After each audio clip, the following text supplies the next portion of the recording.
y 9. Los que han anotado en su cuaderno, siempre les pregunto un poquito, ¿qué es lo interesante que ven en esa cifra del año? No me refiero a qué es lo que recuerdan, sino qué ven de interesante en la cifra 1789.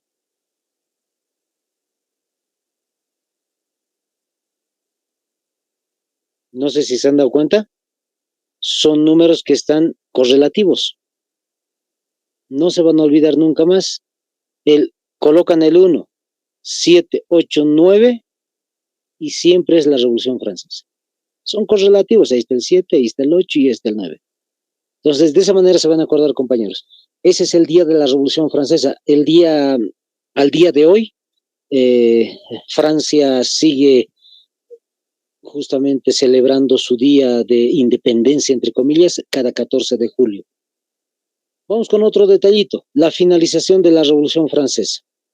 Se va a terminar el 9 de noviembre, 9 de noviembre del año 1799. Otra vez, 9 de noviembre 1799.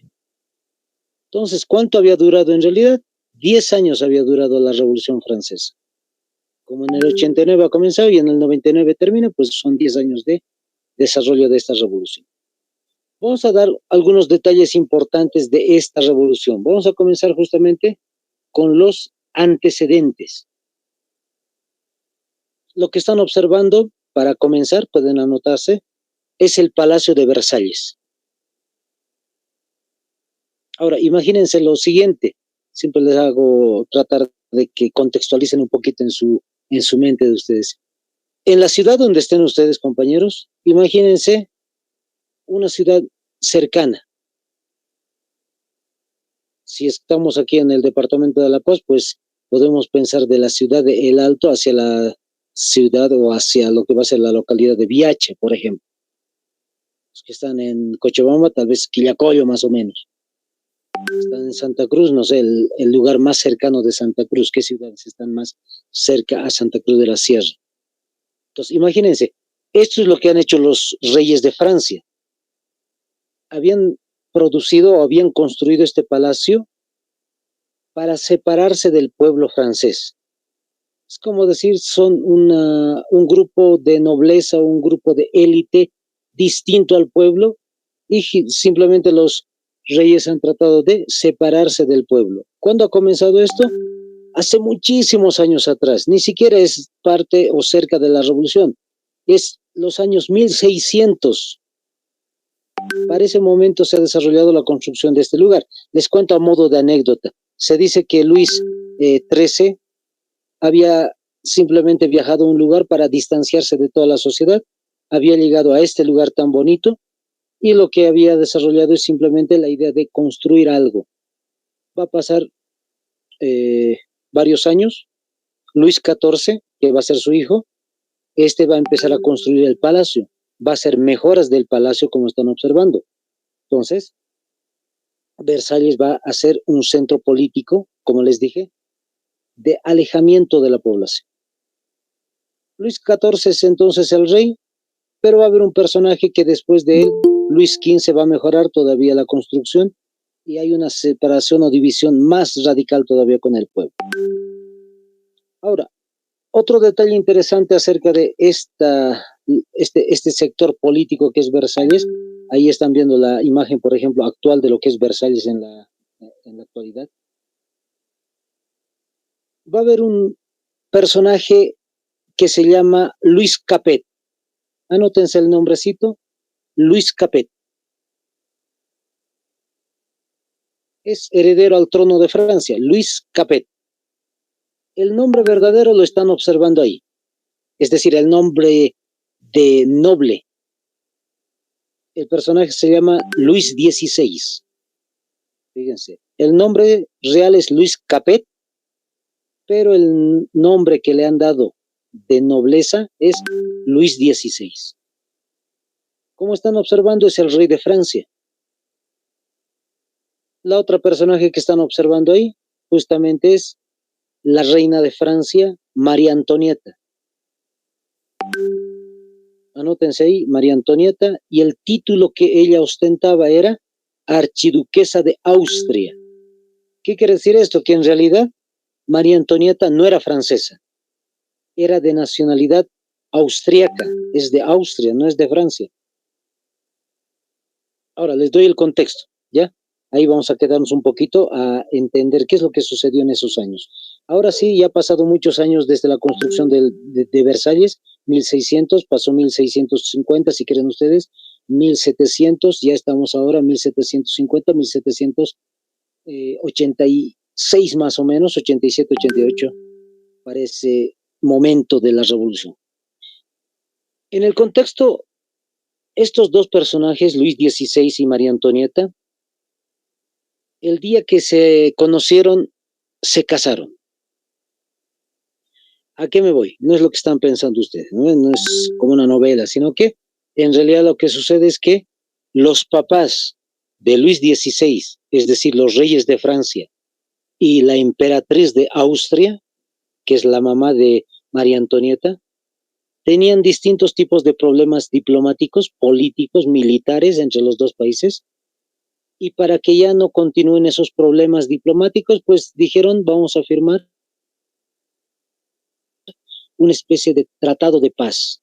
¿Cómo se simboliza o cómo se sella el tratado de paz? Para ese entonces era lo más normal, casar a los hijos. Entonces, Luis XVI, que para ese entonces, fíjense, pueden anotarlo, es un dato muy curioso, tenía 16 años y María Antonieta tenía 14 años. A esa diferencia de edad de 2 añitos, de 16 años, Luis XVI y María Antonieta de 14, pues los han unido en matrimonio, de forma política. Entonces se narra que María Antonieta llega hasta París, hasta Versalles, y ese día se van a casar y han consolidado la paz entre Francia y Austria. Otro detalle más, que es interesante en este caso, lamentablemente el rey Luis XV era directamente el rey de Francia, lamentablemente fallece después de más o menos después de 5 años de que Luis XVI se haya casado con María Antonieta. ¿Cuántos años van a tener? Para ese momento va a ser Luis XVI de 21 años y María Antonieta de 19 años. Como era heredero directo al trono, pues Luis XVI a la edad de 19 años, de 21 años, va a ser directamente rey de Francia. Lo van a coronar como rey de Francia. Y justamente María Antonieta también la reina. Fíjense, son dos reyes jóvenes que han gobernado Francia. Lamentablemente estos dos personajes, van a ir tomando nota ahora sí, sobre este caso, lo que van a desarrollar en Francia es, lamentablemente, una crisis económica. Anótense, así lo van a subrayar. Entre Luis XVI y María Antonieta lo que han desarrollado es una crisis económica. Ahora, lo que están viendo ustedes ahí es en 1788, 1789.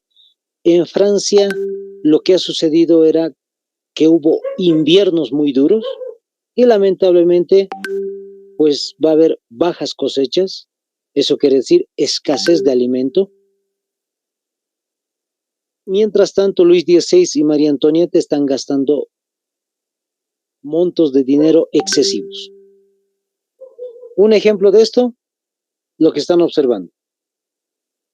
Luis XVI había entregado, se van a notar este detalle que es parte de la crisis económica de Francia, había entregado 2 millones de libras esterlinas, 2 millones de libras, nada más, de libras. Ese es el nombre de la moneda de Francia en ese momento, libras se decía. 2 millones de libras a las colonias inglesas. Como están leyendo ahí, las guerras de independencia americana. ¿Qué quiere decir esto? Que Luis XVI había entregado 2 millones de libras a los norteamericanos para que peleen contra los ingleses. Les comento en detalle. Ustedes saben, a modo de descanso les cuento esto, ustedes saben que históricamente Francia e Inglaterra son dos países rivales en Europa. Interesantemente, ha habido un momento en el cual Luis XVI dijo, voy a entregarle 2 millones de libras a los norteamericanos para que les ganen a los ingleses. ¿Para qué? Simplemente para humillar a Inglaterra. Fíjense lo que estaba viviendo el pueblo de Francia, hambruna. Mientras tanto, Luis XVI, en vez de invertir esos 2 millones de libras en su pueblo, comprando alimento para su pueblo, prefirió regalarle plata pues entonces a los norteamericanos. Como ya hemos visto, sí vencieron los norteamericanos, pero Francia, ¿qué hizo? ¿Qué ganó? En realidad nada, solamente entre comillas el orgullo de haber vencido de alguna forma o haber ayudado de alguna manera a los norteamericanos a derrotar a Inglaterra, nada más. ¿Qué más hace Luis XVI? Nuevos impuestos. Estos nuevos impuestos no son para la nobleza, no son para el clero, es decir, para la Iglesia Católica, sino va a ser para el pueblo. Lamentablemente, fíjense, hay hambruna, hay escasez de alimento y aparte el rey lo que está haciendo es cobrarles impuestos a los que tienen menos. En cambio, en el caso de María Antonieta, ¿qué es lo que hace para que haya una crisis económica en Francia? Se dice que la reina simplemente vive en el castillo de Versalles y no tiene salida, no tiene qué hacer, simplemente cada vez que está caminando por los pasillos, sale a alguna sala de Versalles o a los jardines, siempre hay distintos tipos de protocolos que tienen que seguir, o que tienen que ir a arrodillarse muchos súbditos a ella, o que tienen que haber los sirvientes que siempre tienen que estar constantemente con ella, etcétera. Entonces, se dice que ha sido una vida muy aburrida para ella y lo que ha hecho ella es simplemente gastar dinero para obras de teatro. Ha gastado dinero en perfumes, ha gastado dinero en vestidos y en ostentosos peinados. O sea, todo el dinero que podría haber sido invertido para el pueblo, pues lo gastó en eso. Ahí está. Luis XVI de 21 años, María Antonieta de 19, han metido a Francia en una crisis económica. Para resolver este tema de la crisis económica, ¿qué es lo que va a hacer Luis XVI? Va a contratar, anótense, a este personaje. Jacques Necker. Tercer personaje importante de la revolución, estamos viendo. Luis XVI, María Antonieta y ahora Jacques Necker. Aparte de sacar de la capturita, siempre les digo, anótenlo. ¿Quién es este personaje?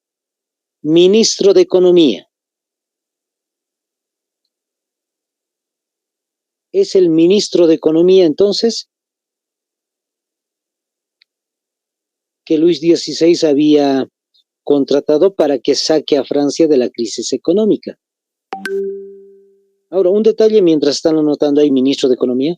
Interesantemente, Jacques Necker había sido un personaje que está a favor del pueblo. Es decir, entre sus escritos o entre sus discursos, él decía, el rey no debería servirse del pueblo para subsistir, sino al revés. El rey en realidad tendría que cuidar y tendría que tratar de cumplir las necesidades del pueblo. Es todo lo contrario de lo que estaba viviendo Francia en ese momento con Luis XVI. Muy querido por la población Jacques Necker, sí. Ahora, para resolver la crisis económica, Jacques Necker dice, hay que hacer lo siguiente. Y esto lo van a anotar como un subtítulo, compañeros. Anótense el primer subtítulo después de antecedentes. Anoten, reunión de los Estados Generales. Está el ministro de Economía tratando de resolver el tema económico. Había dicho reunión de los Estados Generales. ¿Qué es esta reunión de los Estados Generales? Les voy a dar una fecha, a modo de descanso les cuento. Son distintos tipos de representantes de Francia que van a llegar a Versalles, se van a reunir y van a empezar a discutir cómo resolver el problema económico. Eso se había hecho más o menos hace 100 años, si no me equivoco, hace 100 años antes de lo que va a ser la Revolución Francesa, se habían reunido ese tipo de representantes. Nunca más nunca más se habían reunido porque en realidad Francia estaba muy bien, hasta que Luis XVI fue rey. Ahí está. Ahora sí les voy contando y les voy comentando y van a ir apuntando lo más importante. ¿Cuándo se ha hecho la reunión de los Estados Generales? 18 de mayo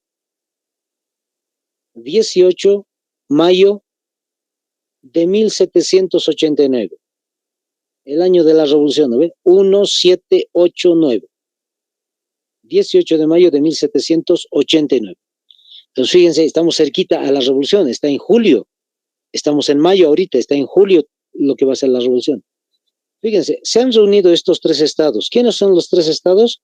Los que hemos preguntado hace ratito, ¿cuál es la estructura social de la Edad Media? Ustedes me han dicho, a la cabeza los nobles o el rey, en segundo la Iglesia Católica o el clero, y en tercer lugar los campesinos o el pueblo. Lo que están observando justamente es eso. El primer estado, la nobleza, son representantes que se van a formar para llegar a Versalles y discutir la crisis económica. Es un pequeño grupo. El segundo grupo, pues la Iglesia Católica, es un pequeño grupo reducido de representantes que también van a llegar a esta reunión. Y el tercero, que es el más amplio, fíjense, todos los representantes del pueblo. El pueblo, para darles una idea, es el 97% de todos los habitantes de Francia. Y entre la nobleza y el clero apenas es 3%. Es bien poquitito lo que existe como nobles e Iglesia Católica, y es muchísimo los representantes del pueblo. Pero ¿qué es lo que dijeron los reyes? Cada uno de estos grupos solo tiene un voto. Es decir, el primer estado que están viendo tiene un voto. El segundo estado, otro voto. El tercer estado, otro voto. En total son 3 votos. Y fíjense, un ejemplito les voy a dar. Cada vez que el tercer estado proponía no pagar impuestos, porque el pueblo es pobre, los 2 primeros estados, la nobleza y el clero, que son bien poquititos, ellos votaban a favor de ellos mismos, es decir, en contra del pueblo. ¿Quién ganó la votación? La nobleza y el clero, 2 contra el pueblo, 2 contra 1. Entonces, fíjense, siempre sucedía lo mismo. Cada vez que el pueblo quería desarrollar algo, no podía porque la nobleza y el clero siempre se unían. Listo, ahí está. Entonces, ha habido un quiebre, lamentablemente, en este tipo de reuniones de los 3 estados. No se han podido poner de acuerdo, y lamentablemente se va a desarrollar una crisis dentro de la misma reunión. Para hacer un puente, ahorita vamos a pasar al segundo punto. Este personaje que están observando se llama Maximilien Robespierre. Anoten su nombre, subrayenlo muy bien, compañeros, porque este es el personaje clave de toda la revolución. Este tipo, como están viendo ahí, Maximilien Robespierre, era abogado. Se dice que defendía muchísimo a su pueblo en distintos tipos de casos. Y otro detallito interesante, el personaje es de educación ilustrada. ¿Qué hemos dicho que es la ilustración? Produce cambios. Esa es la educación que había tenido Maximilien Robespierre, tratar de cambiar la realidad. Ahora, un detalle más. Maximilien Robespierre, ¿a quién pertenece? Pertenece, se van a notar, al tercer estado, es decir, al pueblo. Y es un personaje que debate y sabe discutir y sabe ganar los debates. Es capísimo para poder desarrollar argumentos y derrotar a los que se oponen a él. En cuestiones de ideas, pues él gana. Ahí está. Maximilien Robespierre, no se van a olvidar. Entonces, como les dije, ha habido una crisis lamentable dentro de lo que es la reunión de los tres estados, no se han podido poner de acuerdo, y al final de cuentas lo que va a suceder, anótense como siguiente subtítulo, la Asamblea Nacional.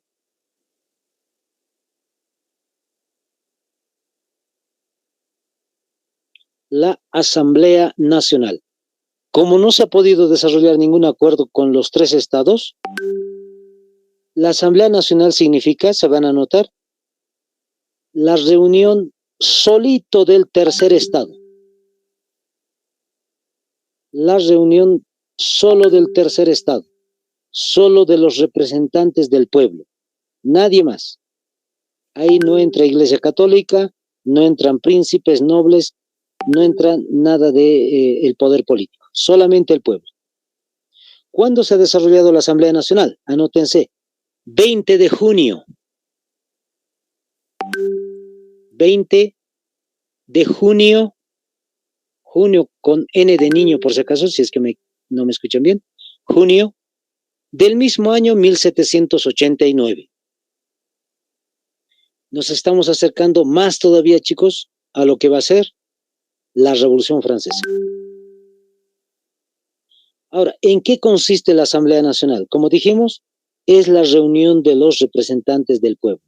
Los que están observando ahí, toditos son ellos entonces representantes del pueblo. Están en contra del rey, porque el rey, todos ya saben, que ha ido en contra justamente de los intereses del pueblo, ha ido despilfarrando el dinero. Entonces la gente no lo quiere y lo que va a producir son estos cambios que están observando. Sáquenle capturita, pero les voy a ir indicando uno por uno. Les voy explicando uno por uno esto. Dentro de la Asamblea Nacional, los representantes del pueblo dijeron, hay que desarrollar, anótense el número 1, Declaración de los Derechos del Hombre y del Ciudadano. Les vuelvo a explicar ahí, les vuelvo a repetir, mejor dicho, Declaración de los Derechos del Hombre y del Ciudadano. Al ladito me colocan, entre paréntesis, ¿qué es esto de la Declaración de los Derechos del Hombre? ¿Qué tipo de documento es este? Entre paréntesis anoten, la Constitución de Francia. Cierren paréntesis. La Constitución de Francia. Entonces, fíjense el detalle, como ya hemos visto con muchos de ustedes la Constitución Política del Estado de Bolivia, ya entendemos a qué se está refiriendo. Son distintos tipos de artículos, distintos tipos de títulos, distintos tipos de partes de una constitución. Y los franceses, pues el pueblo, quiso desarrollar esta constitución política para Francia. El rey no lo va a aceptar. Va a tener que pasar muchos meses hasta que después, por fin, el rey va a aceptar esta Declaración de los Derechos del Hombre y del Ciudadano. Pero a primeras el rey está enojado, no quiere aceptar este documento. Anótense ahí al ladito más, por si acaso, ¿cuándo se ha aprobado de verdad la declaración? ¿Cuándo ha sido la fecha de aceptación? 26 de agosto del mismo año. Estamos saltando muchos meses, ¿sí? 26 de agosto de 1789. Esa es la fecha de aprobación de esta Constitución. Listo. Volvemos nuevamente a junio. ¿Ya? Estamos simplemente saltando la fecha de la aprobación. ¿Qué más ha desarrollado la Asamblea Nacional? Número 2, la libertad de prensa. Anótense, la libertad de prensa. ¿Qué quiere decir esto? Que el rey, Luis XVI y María Antonieta, no habían permitido que haya periódicos en su tiempo. Habían dicho, está prohibidísimo que las personas empiecen a comunicarse y empiecen a hablar sobre distintos temas en periódicos. Como ya hay una libertad de prensa, que los asambleístas lo han desarrollado, este es el personaje clave de la libertad de prensa. Anótense el personaje, está ahí su nombre a la cabecera del escrito, dice Jean-Paul Marat. Este personaje entonces es líder, jefe, dueño de un periódico que se llama El Amigo del Pueblo. Les vuelvo a repetir, ahí está Jean-Paul Marat, es líder, es dueño de el periódico El Amigo del Pueblo. Ahí está en francés también, después del nombrecito Jean-Paul Marat, pueden ver, número 7 dice, y luego dice, l'ami du peuple, el amigo del pueblo, está en francés justamente. Este personaje es un dato muy curioso en todo lo que va a ser la revolución por un detalle importante. Parece que él quiere que haya convulsiones sociales constantemente.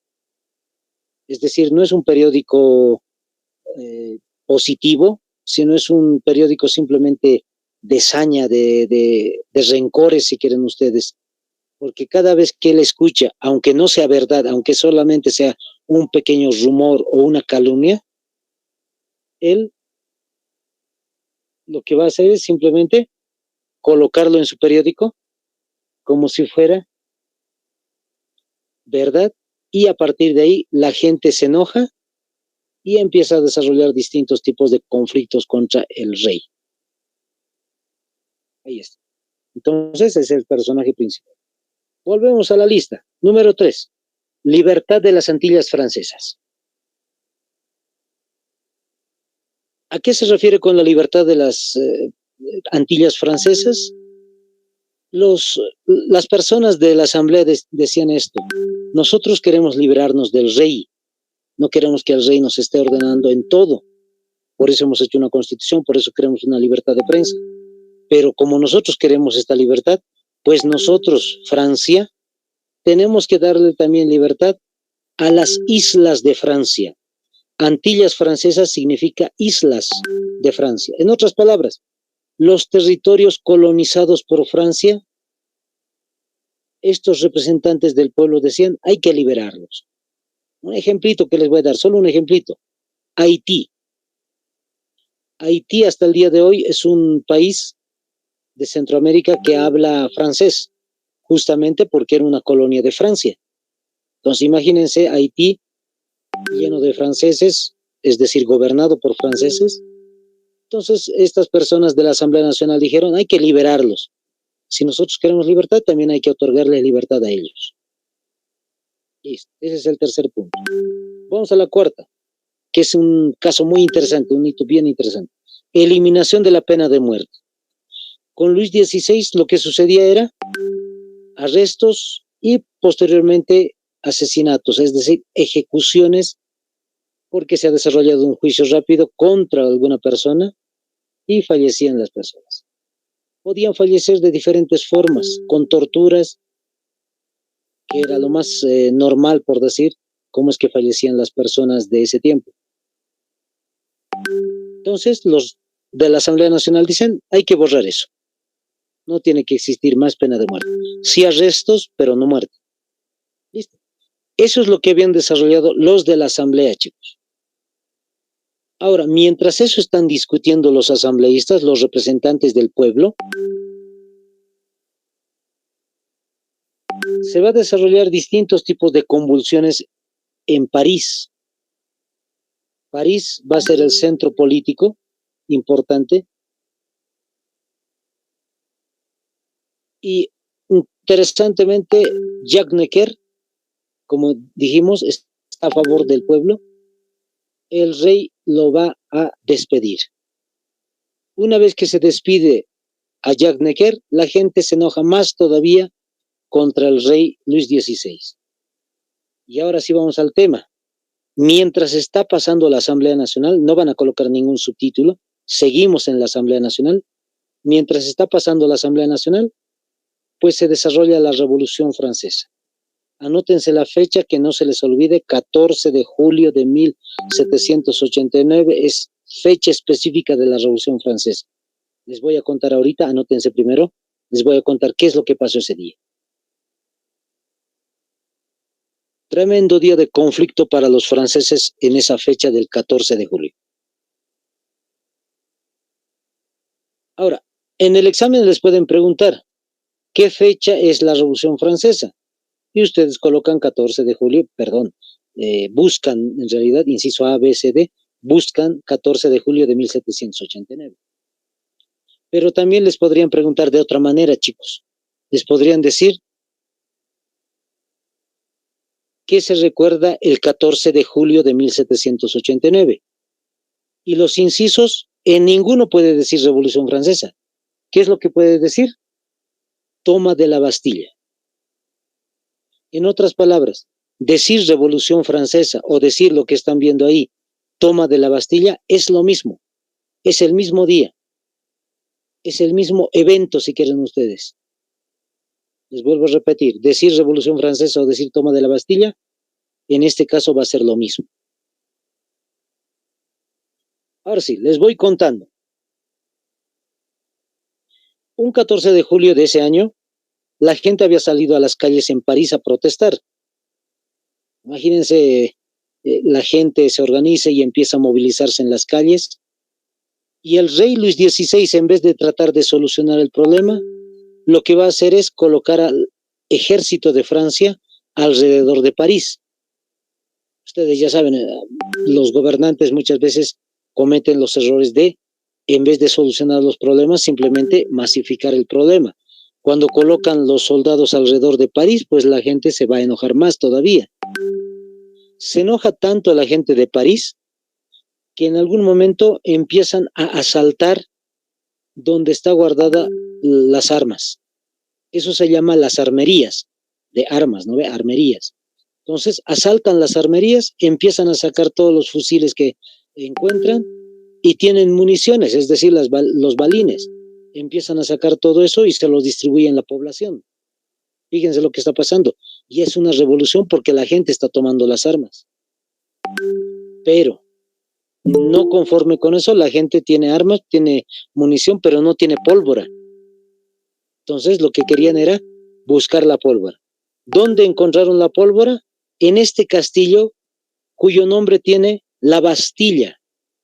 Por eso se llama la toma de la Bastilla. Es un castillo donde está resguardado por policías o militares, si quieren ustedes, parte del ejército francés, que cuida la pólvora. La gente intenta llegar hasta ese punto, están intentando cerrar el castillo y mientras la gente se va caminando, corriendo hasta el castillo, pues interesantemente impiden que se cierre el castillo, toman al director del castillo. Lo que hacen con esta persona es lamentable, lo empiezan a golpear, lo arrastran por las calles de París, lo golpean hasta tal punto, fíjense, de que la persona misma, el director, dice: déjenme morir, por favor.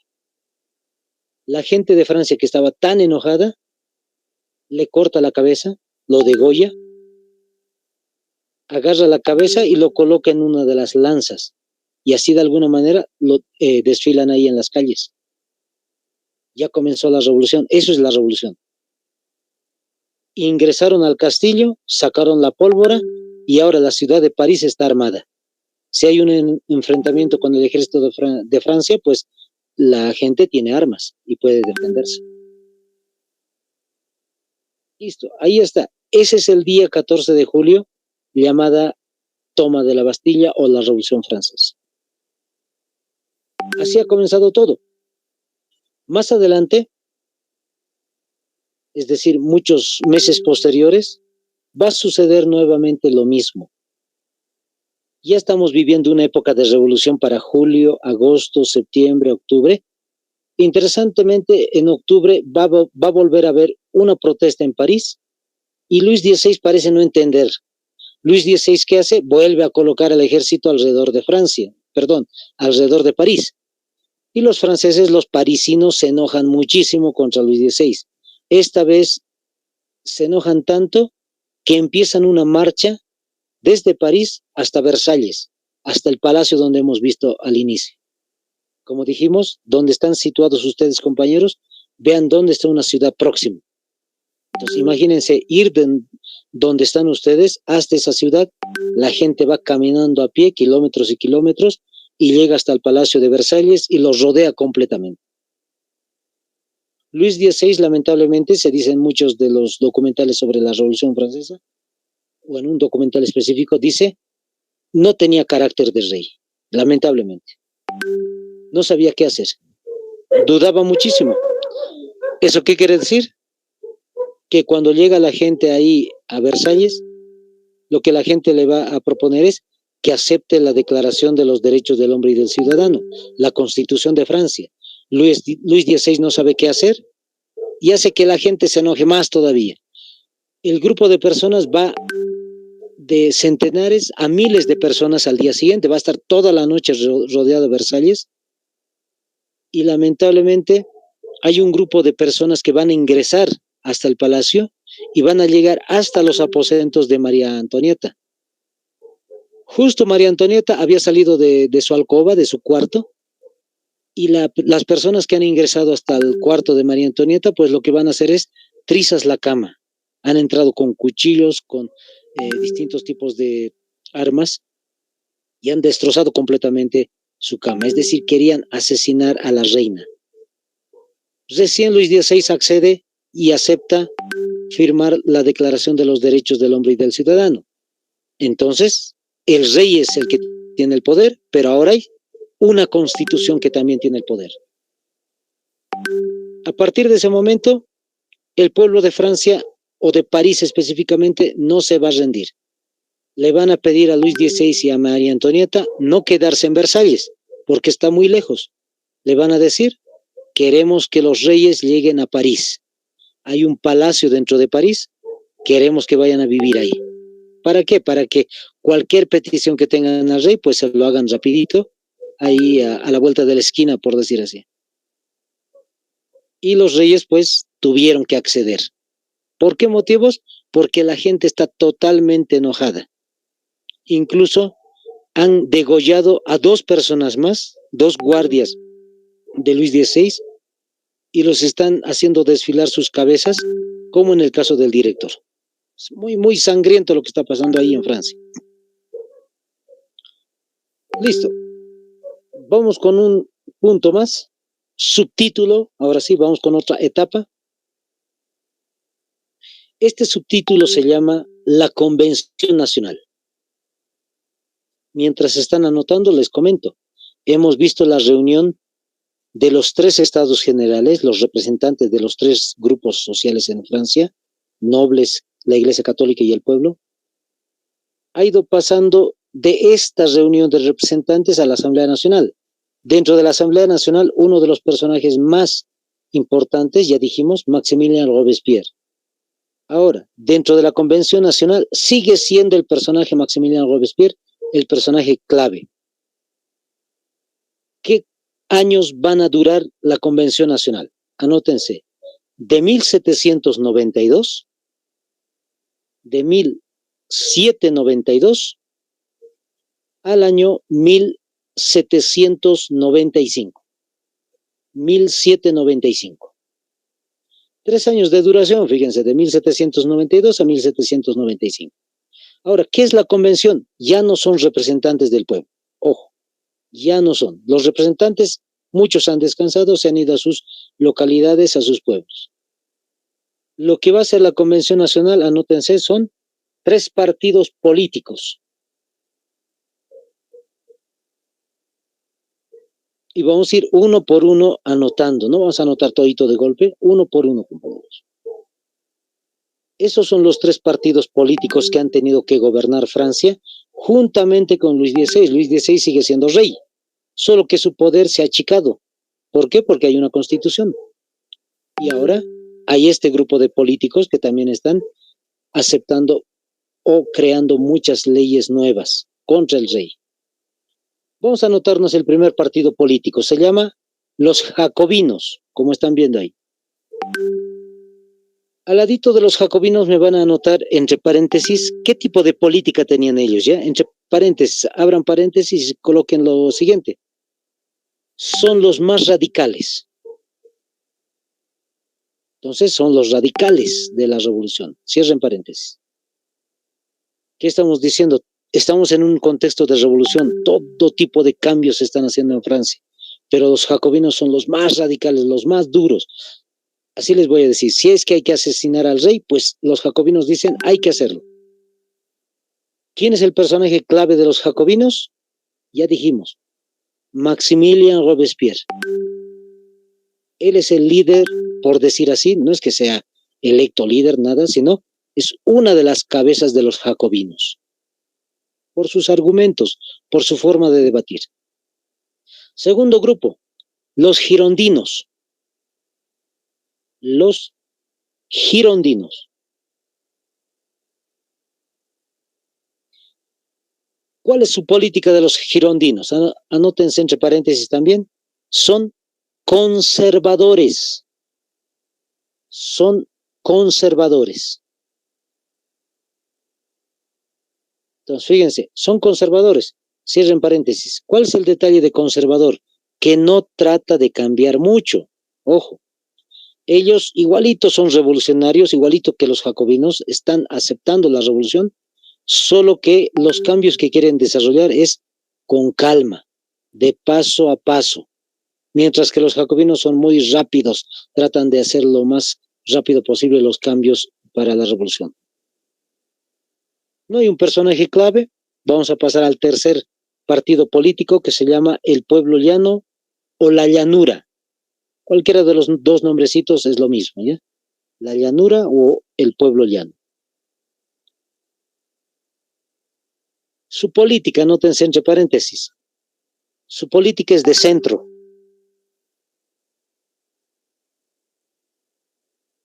Cuando decimos de centro, significa que a momentitos los del Pueblo Llano se vuelven radicales.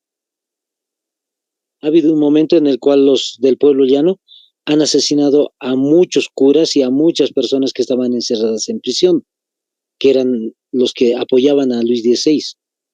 Pero a momentos los del Pueblo Llano se vuelven bien conservadores, igualito que los girondinos. Dice, no hay que hacer muchos cambios, no hay que asesinar a las personas, aunque ellos lo hayan hecho, pero cambian de opinión a ratos y dicen, no hay que tratar de hacer esto. Entonces ahí está, los de Pueblo Llano son de centro, va oscilando entre los dos tipos de pensamiento. Listo, ese es el detalle entonces del gobierno que está sucediendo en la Convención Nacional. Estos tres partidos políticos a la cabeza, les vuelvo a repetir, de Maximiliano Robespierre, tienen una idea muy interesante, lamentable pero interesante. Dicen, tenemos que dejar atrás la idea de la monarquía. Ya no tiene que haber rey en Francia. La idea de ellos entonces es dejar sin poder absoluto al rey y crear lo que se va a llamar la República Francesa. Pero para esto hay dos cosas muy curiosas. Uno, los mismos asambleístas, los mismos representantes del pueblo, hace muchos años y meses atrás, habían aceptado una constitución, la Declaración de los Derechos del Hombre y del Ciudadano. Esa declaración dice que no tiene que haber pena de muerte. Pero, ¿qué es lo que están proponiendo los tres partidos políticos ahora? Hacerle un juicio a Luis XVI y, si se puede, ejecutarlo. Para esto, justo en ese año o en ese contexto, nace lo que se llama la guillotina. Fíjense, es un arma novedosa para ese momento. El autor de esto justamente es el que están observando ahí. Su nombre es Joseph Ignace Guillotin, de ahí viene el nombre de guillotina, Guillotin. Y este personaje dijo lo siguiente: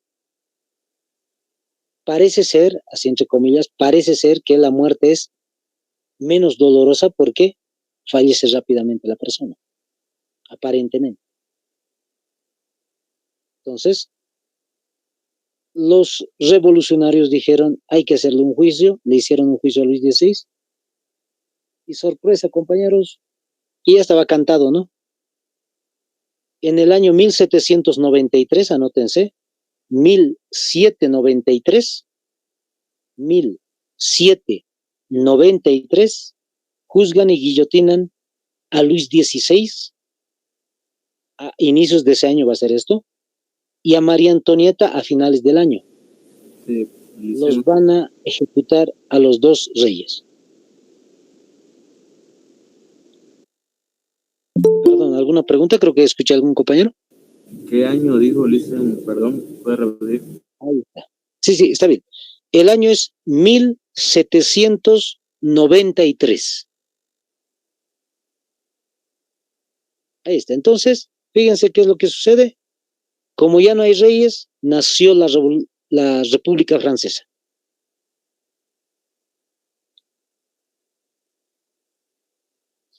Ahí vamos a quedar, compañeros. Hay muchas cosas más que hay que observar.